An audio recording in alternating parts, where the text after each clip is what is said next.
step forward, and I'm never going to take a step backwards.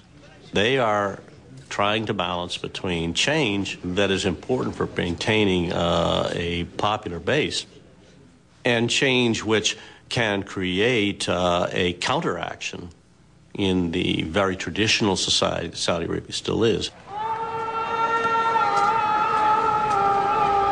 The Saudi kingdom has a very strong base in its religion. And religious conservatives have enormous influence in the country, and particularly enormous influence on the way that women lead their lives still today. Saudi Arabia looks like a modern society. It has all these kind of trappings and gleamings of modernization. But when it comes to women, when it comes to the family, this is the one area where it will point to and say, look, we might be awash in money, we might have satellite dishes, we might have the internet, but we still keep our families close-knit, and our women are chaste and virginal, and they have not gone the Western way. Because anything Western in those debates about modernization and tradition is considered bad, is considered evil, and in the case of women, considered loose. I think that the Saudis have felt that this is a very sensitive issue, because you start to break down these traditions. And then suddenly, is it okay for a daughter to defy her father's orders? Or a son? The whole family structure begins to break down. So when it comes to modernization, it's okay to take the trappings of the West, the highways, telephone system, mobile phones, and the internet, but it's not okay to take quote-unquote modern or Western ways of life or of living for women. So it's this paradox. The more open and modernized you become, the tighter and you must hold onto women in particular and children to show what a good Saudi you are or what a good Muslim you are.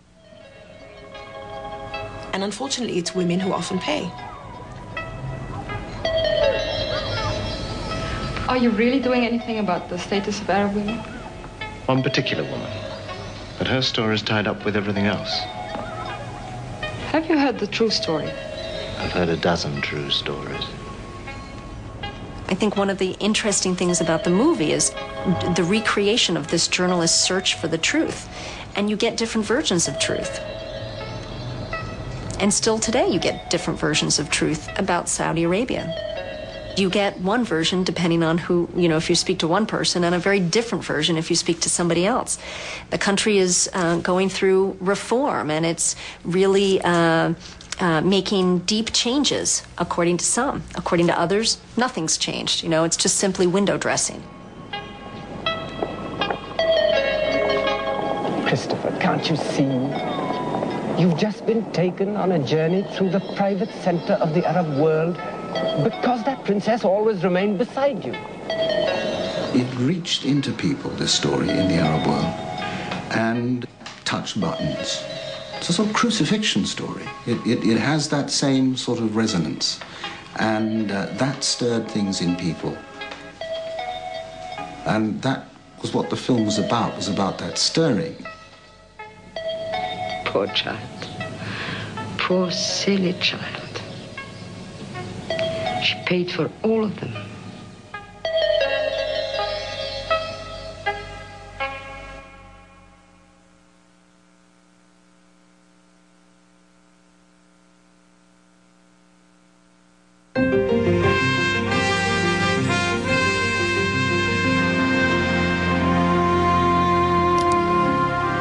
Explore more about the film Death of a Princess and its impact at Frontline's website, where you'll find further discussion on the controversy and politics surrounding the original broadcast. Frontline's extended interview with filmmaker Anthony Thomas on the making of this film and the people and events he investigated in his search for the truth of what really happened. Analysis on what has or hasn't changed for Saudi women and Saudi society 25 years after the film first aired, and more. Then join the discussion at pbs.org.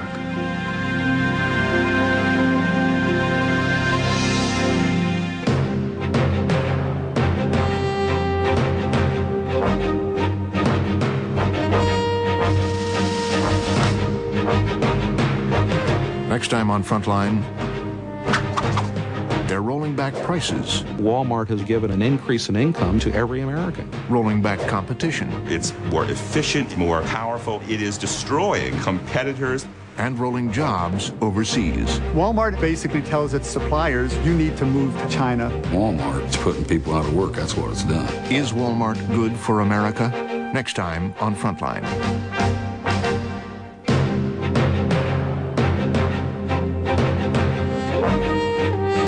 Educators and organizations can purchase a copy of Death of a Princess by calling PBS Video at 1-800-PLAY-PBS.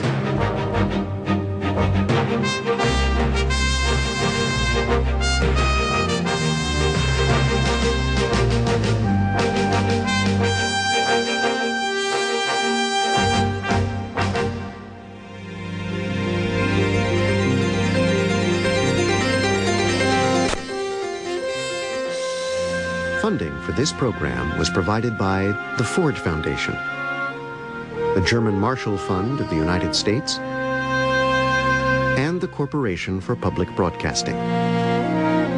Frontline is made possible by contributions to your PBS station from viewers like you. Thank you.